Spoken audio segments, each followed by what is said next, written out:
Bonjour à tout le monde. Ce que j'ai ici, c'est une petite talle de jujubier, Ziziphus jujuba. C'est une des plantes les plus fragiles que j'ai ici. Tu sais, ça fait longtemps que je jardine, donc j'essaye de trouver des trucs un peu différents, un peu intéressants qui présentent un défi. Donc, je suis rendu là. Donc, ça ici, il y a plein de feuilles, là, je ne les ai pas encore enlevées, mais il y avait des feuilles à peu près jusqu'ici pour l'hiver. Donc, je les ai littéralement collées contre la fondation pour que les racines soient protégées du gel le plus possible l'hiver. Je les couvre de feuilles, carrément. Après ça, je les laisse passer l'hiver. Je déterre au printemps quand le soleil... Puis ça, c'est une orientation sud-est. Donc, le soleil tape, il fait chaud. Ça pousse au Texas, là, ces affaires-là. C'est vivace, là, jusqu'en Ontario, mais on s'entend, là, je suis dans le sud de l'Ontario. Fait que là, j'étire les limites, j'achète ça d'une pépinière en Ontario. Donc, je les ai plantés là. C'est... ça ici, c'est un Winter Delight. Ouais. C'est un Winter Delight. J'ai deux jujubiers lits.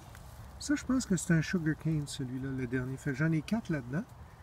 On voit que les dommages hivernaux sont extrêmes.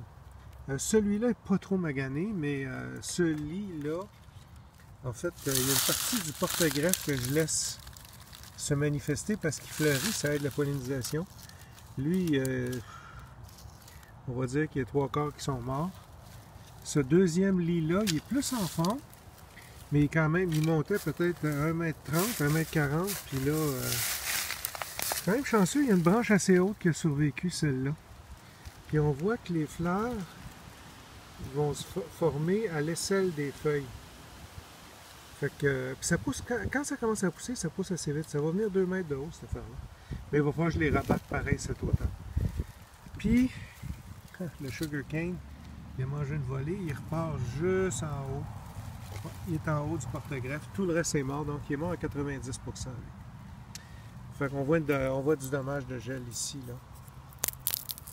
J'ai pas encore enlevé ce qui était mort parce que c'est lent, puis il est possible que qu'il y ait des bourgeons qui sortent, même si je pense que c'est mort. Fait que c'est mieux de le laisser tranquille, lui, puis d'enlever ce qui est mort carrément le 1er juillet, quelque chose de même, là. Les fruits, ça va fleurir. Les fruits vont commencer à apparaître quelque part en juillet. Et puis, ils vont commencer à se colorer au mois d'octobre. Donc, il y a besoin d'une très longue saison. À moins d'être en serre, mettons à Québec, ou c'est vraiment quelque chose qu'on peut, avec... Théoriquement, je ne devrais pas avoir ça. C'est vraiment juste pour le fun. Ça ne produit pas grand-chose. C'est vraiment par curiosité, parce que je n'avais jamais mangé de jujube. Donc, ça fait partie des petites expériences, des petits tests que je fais. J'en ai mis 4. Ils m'ont coûté 50$ chaque. Il y a 200$ de jujubier juste là. Mais c'est vraiment pour le défi et le plaisir d'essayer. Si vous avez des questions, n'hésitez pas, ça me fait toujours plaisir. Merci.